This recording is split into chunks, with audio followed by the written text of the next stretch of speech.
Link rode into the forest, as he had done every day for the past few weeks, and tied up his horse, Epona, on a tree he had marked so he would remember where she was.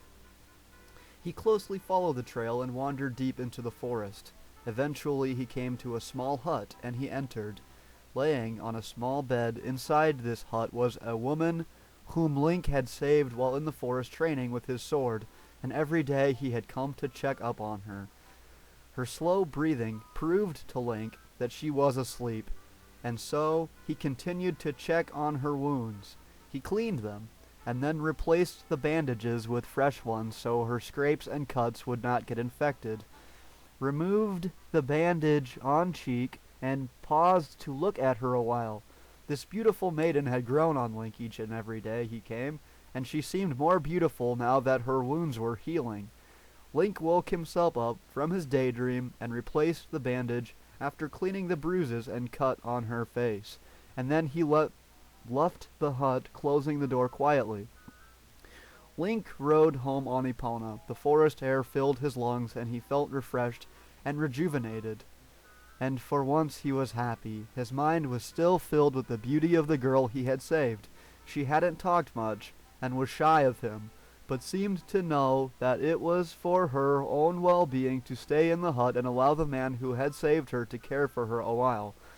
Link rode home and allowed himself to fall into deep slumber of which he dreamed he felt ashamed of. The next day, still feeling guilty, he mounted his horse with his supplies ready to tend to the girl. Again, he rode into the forest. It had been raining, so the forest was filled with a mist, and any longer. Link's clothes became slightly damp. He worried about the girl falling ill in the sudden change of environment, and quickly broke into a gallop back home to gather some warm blankets. Once he had satisfied himself with the amount of blankets, he again rode to the forest, hoping the girl would not worry that he had been late. He arrived and tied his horse up and set off for the little hut. He entered the room, but the girl was not there. Link panicked and went into the connecting room.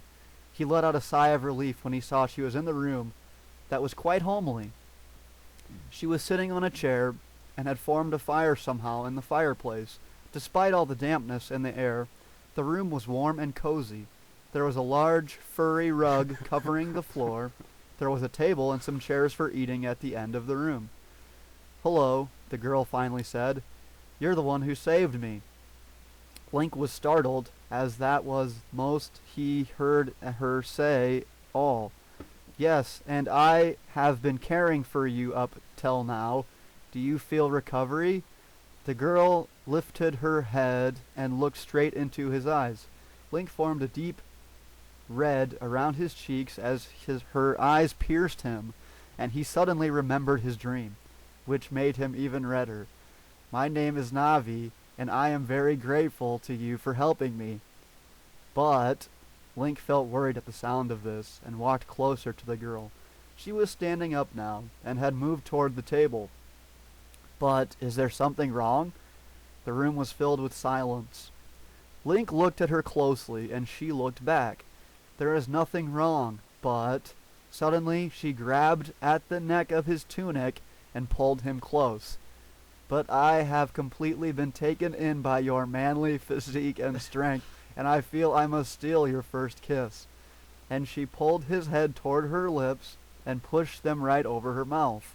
She forced her tongue into his mouth and started coaxing him to do the same. He put his arms around her and kissing her with his eyes closed, wondering if this was a dream, and suddenly she realized and looked back at him again, but now her eyes had changed, and they danced with pleasure, and looked even wild.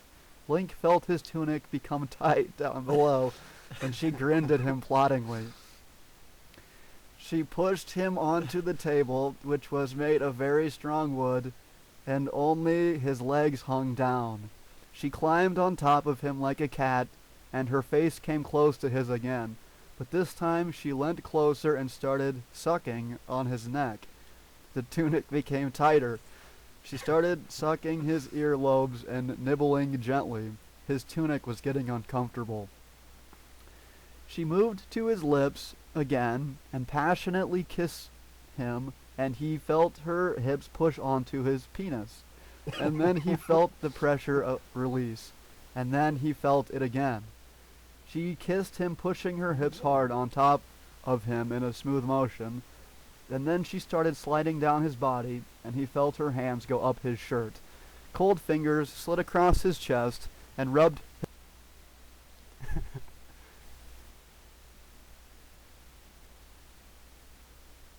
any longer. He got up and swiftly swung around, quickly changing places with Navi. Surprised, Navi looked back at him, and he looked erotically at her, and he felt her legs wrap around him and pull him on top of her. She slid off her shirt gracefully, and her breasts bounced down as her silky clothing released them from their position. Link grabbed hold of them and squeezed. "Oh," Navi moaned. Link moved his mouth over a nipple and sucked and licked while with his other hand kneaded and massaged her other breast. "Oh, Link," Navi moaned again, driving Link wilder. He continued to suck while his hand wandered from her breast down to her skirt, and he ripped it off, leaving her with only her lacy, translucent panties. He got up and he smelt pheromones. He placed his hand on top of her panties, and he felt her soft vagina.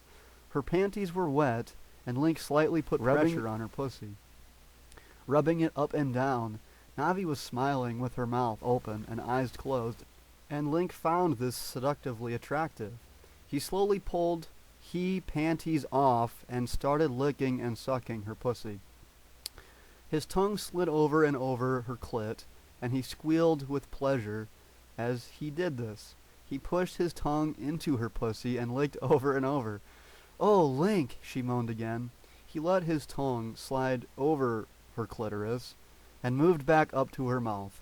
But this time she was ready and pushed him on the table again. She slowly undid his belt and whisked it off of him. She ripped his boots and trousers off, and his penis flung out, sticking straight in the air. She placed her hand on the head of his penis and pulled down and pushed up. Pre-cum slightly appeared on the tip of his penis, and she quickly licked it off. Link," she said slowly in a seductive voice, and put her lips on his penis, again sucking and licking slowly. Link felt pressure gathering in his cock as she sucked and sucked. She squeezed and licked. She pulled her mouth from his penis and climbed on top of him, but Link took authority and stood up. He grabbed her thighs and held her close to him. He carried her to the bed and lay her down gently. She pulled her legs from him, and he pushed his large, hard cock deep into her wet, lubricated pussy. She moaned with pleasure. "Oh, Link, naughty, naughty," which only drove him to push harder and made her moan louder. "Oh, Link!" He pushed in and out. "Link!" He pushed harder. Oh, yes, big boy, push harder. Oh, do me harder." He pushed in and out, his penis filling her vagina. "Oh, Link, your cock is so manly." And Link leaned over and started whispering in your ear. "Oh, you naughty, naughty fairy. You're making me harder. I just love your big breasts and wet pussy."